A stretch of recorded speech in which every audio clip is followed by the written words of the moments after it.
There is a precise moment when the noise of the modern world finally ceases. Not because the city has gone quiet, but because you have stepped across a threshold where the frequency of life shifts from the frantic to the eternal. We live in an era defined by a constant, low-level hum of anxiety, a digital static that fragments our attention and scatters our peace across 1,000 glowing screens. To enter the garden is to reclaim the sovereignty of your own mind. It is the deliberate act of untangling the knots of the week, thread by thread, until you are no longer a machine of productivity, but a living, breathing vessel of awareness. This is not merely relaxation. It is a neurological necessity, a shedding of the artificial skin we wear to survive the concrete jungle.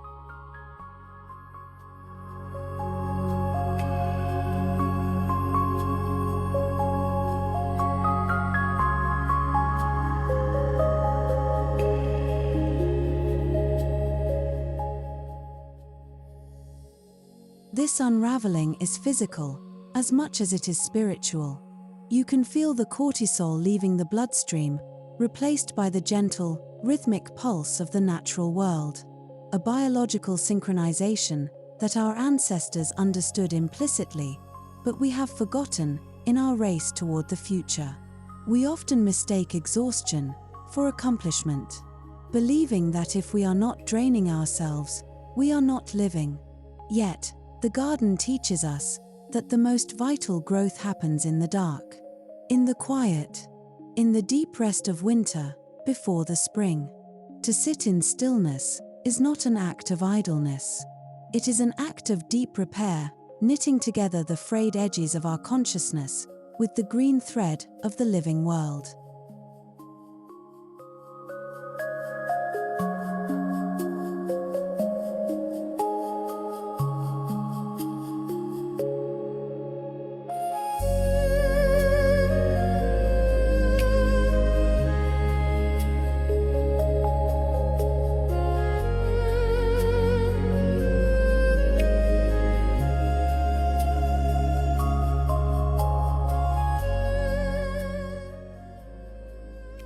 Psychologists speak of a cognitive state known as soft fascination, a restorative mode of attention that occurs only when the mind is engaged by effortless stimuli. The drifting of clouds, the rustling of leaves, or the play of dappled light across a stone path. Unlike the hard fascination of spreadsheets, traffic lights, and focused problem-solving, which drains our cognitive reserves, soft fascination replenishes them, allowing the brain's executive centers to rest and recover. This is why a 20-minute immersion in a biophilic environment is not just a pleasant break. It is a medical intervention for mental fatigue, a way to reset the neural pathways that have become overheated by the demands of hyperfocus.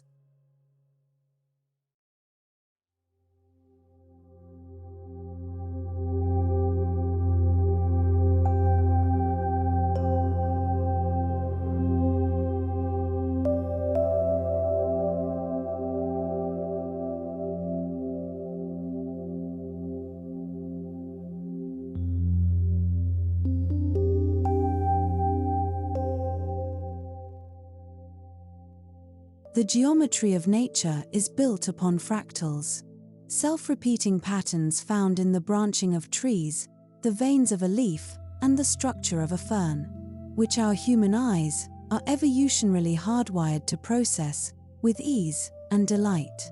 When we look at a brutalist concrete wall, the brain struggles to find purchase.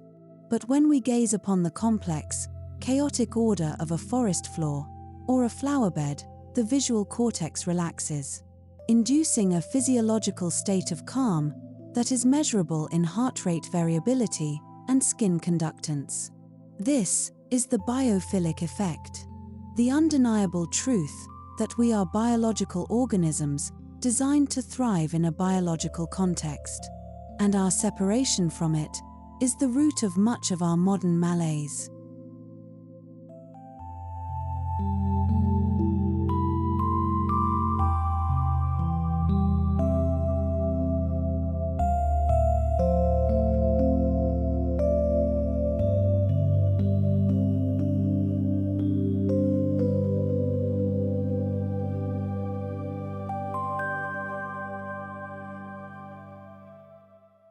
We must understand that the garden is not merely a collection of plants, but a sophisticated sensory machine designed to hack our nervous systems, down-regulating the fight-or-flight response and engaging the parasympathetic, rest and digest system. The air in a garden is filled with phytoncides, airborne chemicals secreted by trees to protect themselves from insects, which, when inhaled by humans, have been proven to boost our immune system and lower stress hormones. Every breath you take in this sanctuary is a form of passive medicine, a chemical communion with the life force of the forest that heals you from the inside out without you ever needing to lift a finger.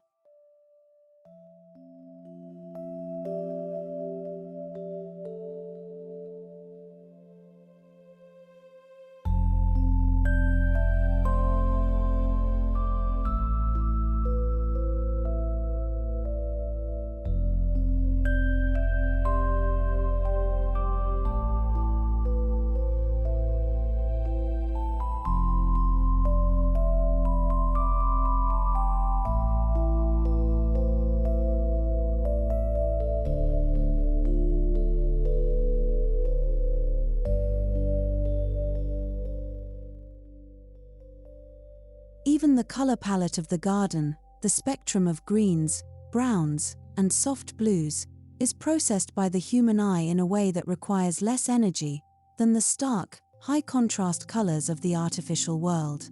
Green is the color of safety, of sustenance, of water and shelter. To be surrounded by it is to signal to the deepest, most primitive parts of the brain that we are safe, that we can let down our guard, and that survival is assured.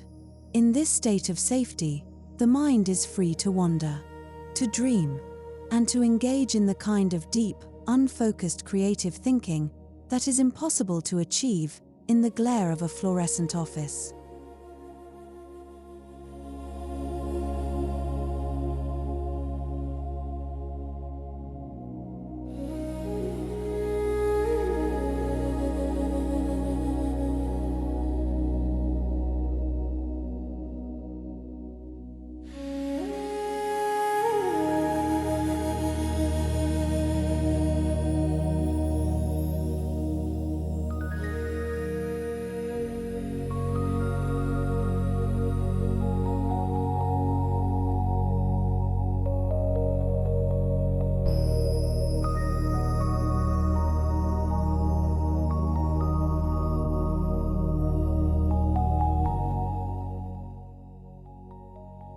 In a world that is increasingly smooth, glass-fronted, and touchscreen sterile, the garden offers the radical luxury of texture. Rough bark, velvet moss, cool stone, and the crumbling, rich friability of damp soil.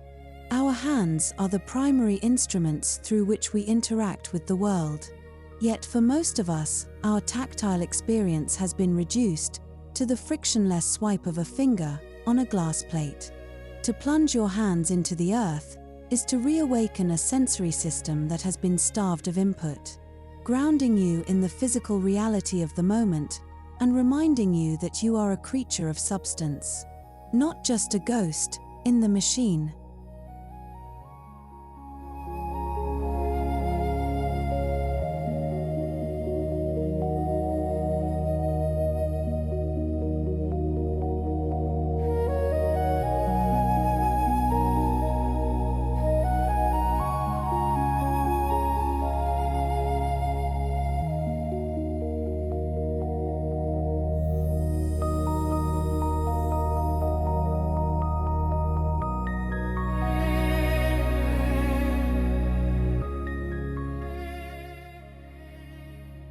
There is a profound humility in touching the soil, a reminder that we come from this earth, and to it we will return. A cycle that is not morbid, but deeply comforting in its continuity and permanence. The act of gardening, of pruning, planting, and weeding is a form of moving meditation, a way of thinking with the body that bypasses the chattering mind and connects us directly to the rhythms of the seasons. When you touch the delicate, paper-thin petal of a poppy, or the jagged, defensive thorns of a rose, you are engaging in a dialogue with life itself. A conversation that requires no words, only presence and a willingness to feel.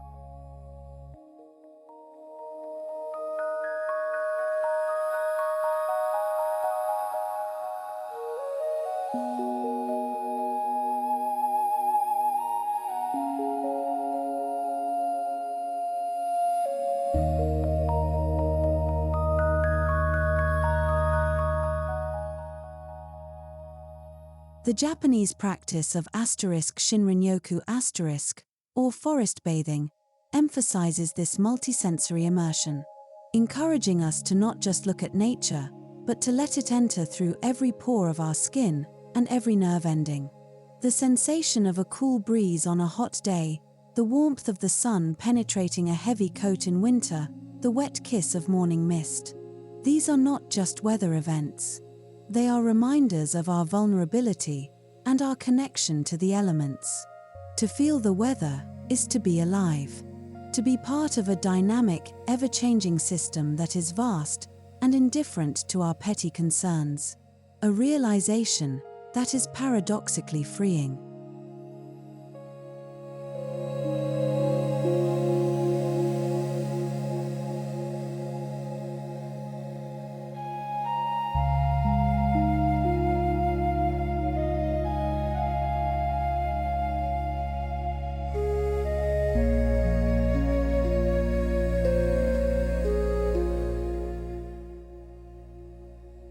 We must cultivate our gardens not just for visual beauty, but for tactile richness. Choosing plants that invite the touch. Fuzzy lamb's ear, waxy camellias, rough rosemary, and peeling birch bark.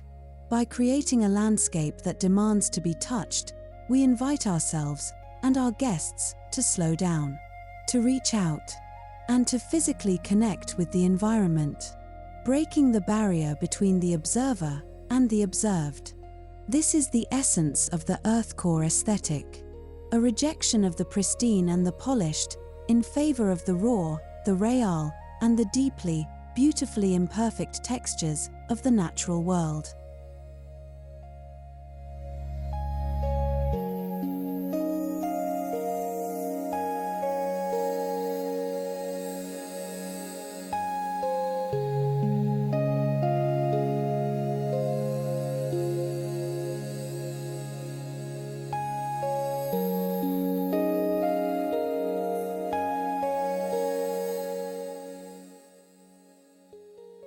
Silence is an endangered species in the modern world, hunted to extinction by the roar of traffic, the hum of servers, and the relentless ping of notifications that demand our immediate attention.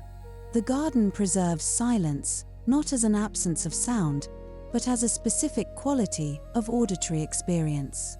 A landscape of quiet sounds that do not intrude, but rather underpin the stillness. The sound of wind moving through ornamental grasses, the trickling of a fountain, the distant call of a bird. These are sounds that define the boundaries of our sanctuary, creating a sonic protective bubble that shields us from the chaos beyond the garden walls.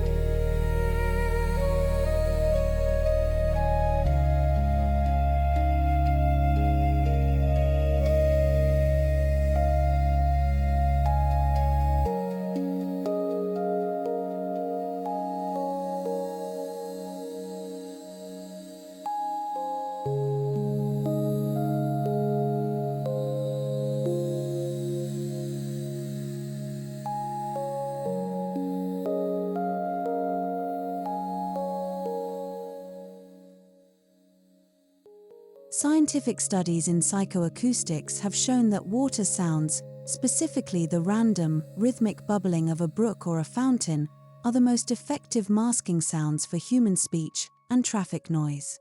By incorporating water into the garden, we are not just adding a visual feature. We are installing a sonic defense system, a white noise generator that blurs the sharp edges of the outside world and allows the mind to drift. This is why the great gardens of the Alhambra and the Zen temples of Kyoto always place water at the center of the experience.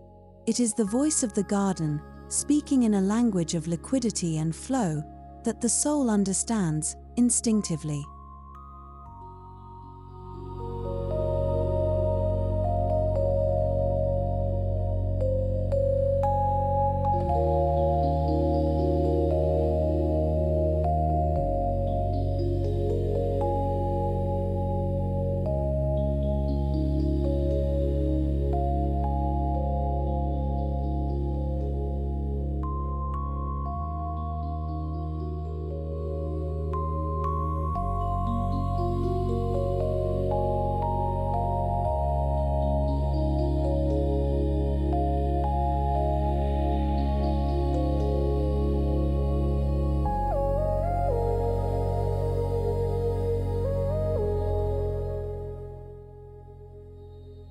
We must also learn to listen to the negative space of sound, the pauses between the bird calls, the stillness that follows a gust of wind, for it is in these gaps that true reflection occurs.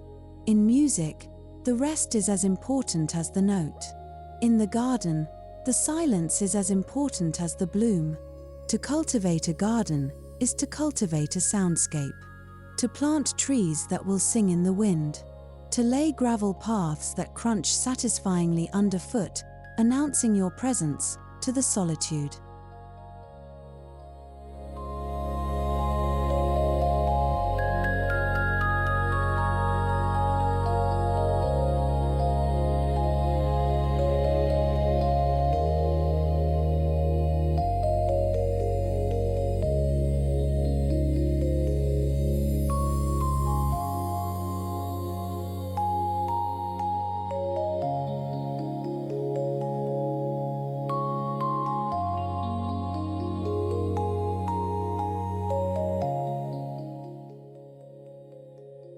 The luxury of the garden lies in its ability to return us to a natural volume, a decibel level where we can hear our own thoughts and the beating of our own hearts.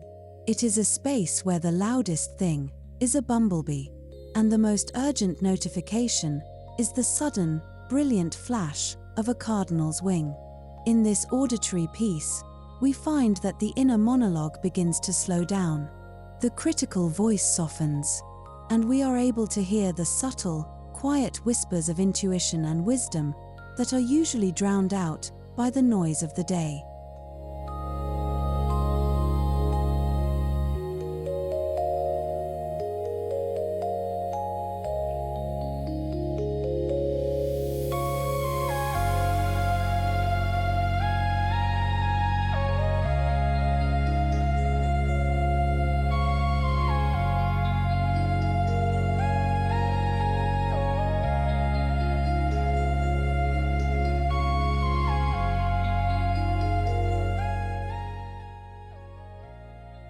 When we step into a garden, we are stepping into a continuum of human history that stretches back to the very dawn of our species, connecting us with every generation that has ever tilled the soil. The impulse to cultivate, to bring order to chaos, to nurture life from the ground, is encoded in our DNA. It is an ancestral memory that surfaces the moment we pick up a spade. In a world that is obsessed with the new, the innovative, and the disruptive, the garden offers the deep comfort of the old, the traditional, and the enduring.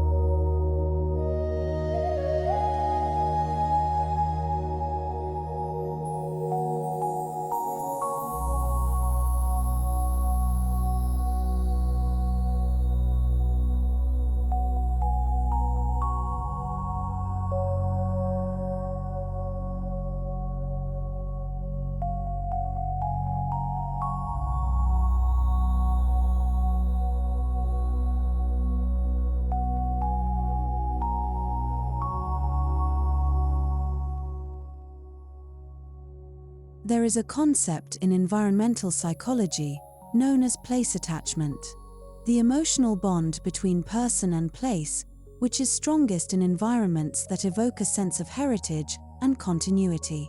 By planting heritage seeds, by using traditional stone masonry, by designing with the timeless principles of proportion and scale, we are building a bridge to the past.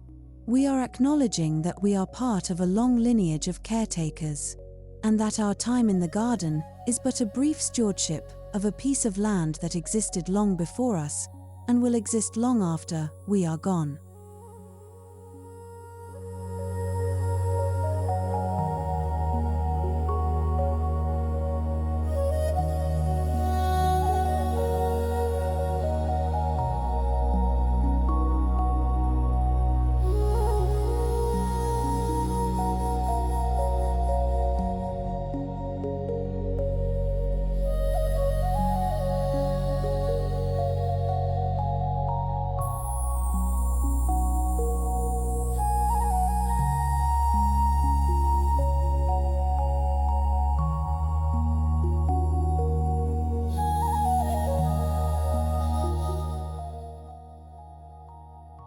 This perspective is the antidote to the narcissism of the present moment. The belief that everything that matters is happening right now. The garden teaches us patience on a geological scale. It teaches us to plant trees under whose shade we will never sit, to build walls that will stand for centuries, to work for a future we cannot see. This is the definition of legacy. Not a monument to our ego, but a living, breathing ecosystem that we leave behind as a gift to the future.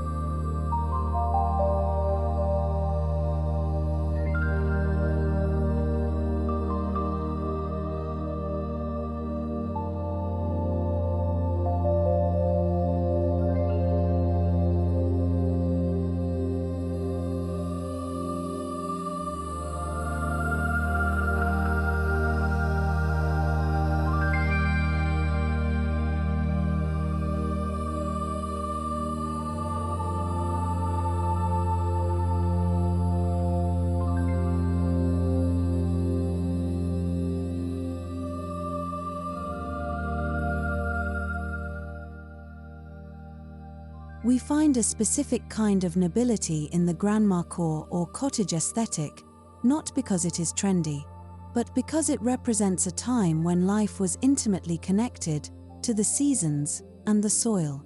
It speaks of a domesticity that is productive, nurturing, and self-reliant. A life where value was created by hand and time was measured by the sun. To embrace these old ways is to reclaim a lost dignity, a sense of competence and capability that is often stripped from us in a world where we buy everything and make nothing.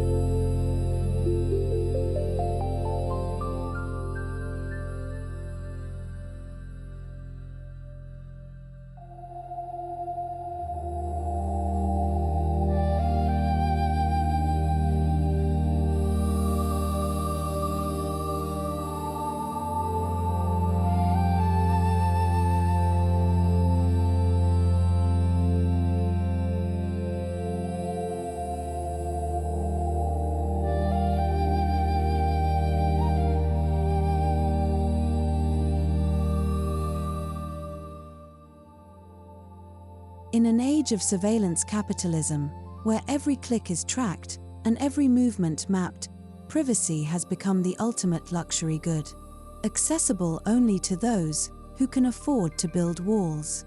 The garden is the last bastion of the private self, a space where you can be unobserved, unjudged, and uncurated. To design a garden for privacy is not an act of hostility toward the world, but an act of love toward the self. It is the creation of a hortus conclusus, an enclosed garden where the vulnerable parts of the soul can come out to play without fear of exposure.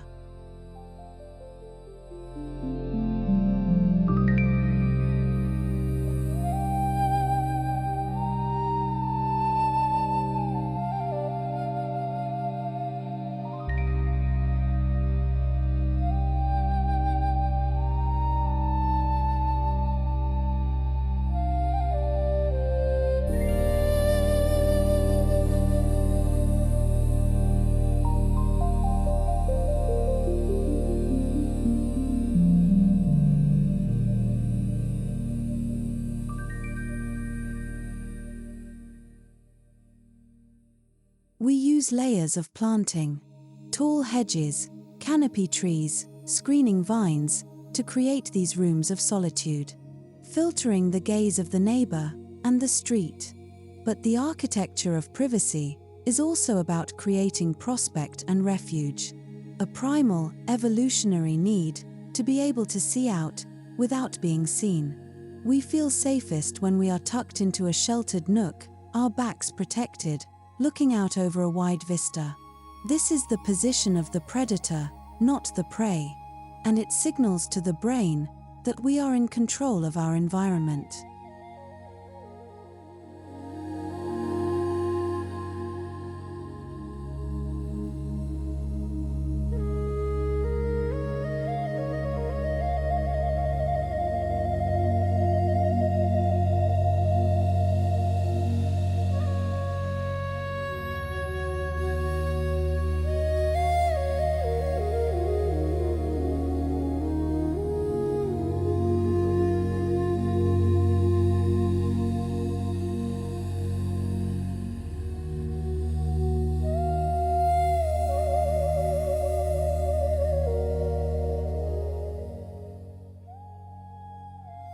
This sanctuary must be a place where the mask can slip, where we can weep, dance, pray, or simply stare blankly into the middle distance without feeling the pressure to perform happiness or competence.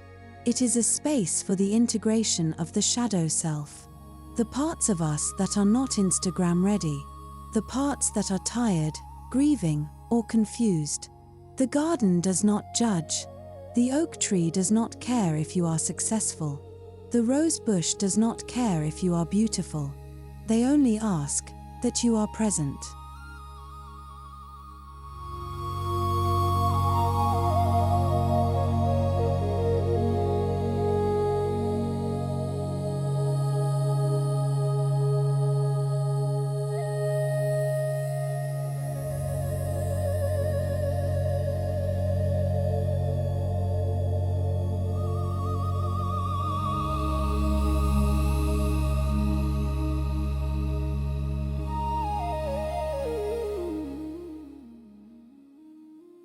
True intimacy with oneself requires solitude, and the garden provides the container for this solitude to be sweet rather than lonely. It transforms loneliness into aloneness, a state of being complete in oneself, supported by the silent companionship of living things. In this private architecture, we rebuild the boundaries that the digital world has eroded, reclaiming the right to an inner life that is ours and ours alone.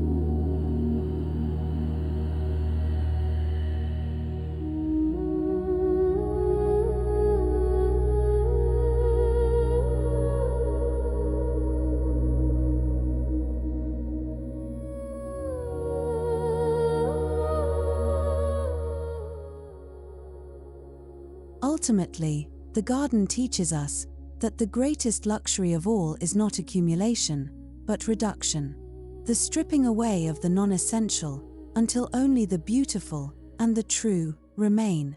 It is a lesson in editing, in the careful curation of our attention and our energy. Nature does not hoard, it cycles, it releases, it composts the old to make way for the new. To live by the principles of the garden is to embrace a life of voluntary simplicity, where richness is found in the depth of experience rather than the quantity of possessions.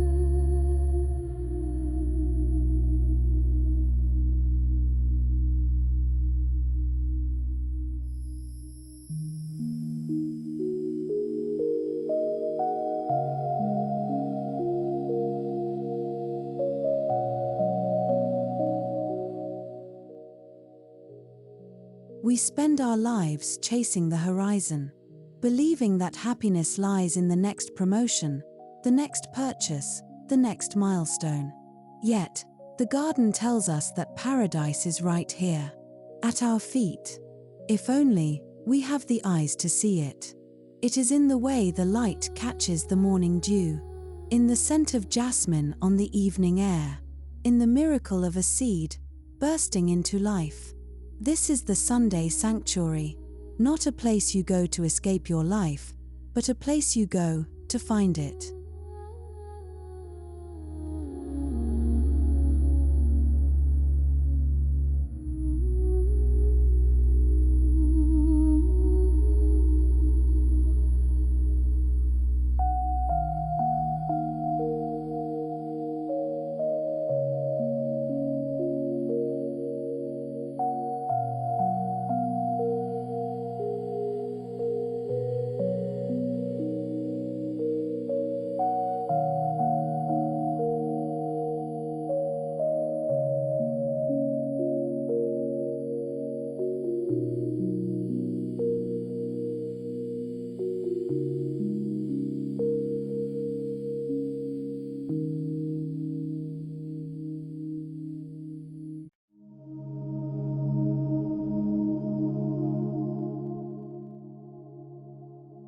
Let us, therefore, treat our gardens not as hobbies or chores, but as vital infrastructure for the soul. Let us invest in them with the same seriousness that we invest in our careers or our homes, knowing that the return on investment is nothing less than our own sanity. In a world that is screaming for your attention, the most radical thing you can do is to turn away. Walk out the back door and listen to the silence of the trees.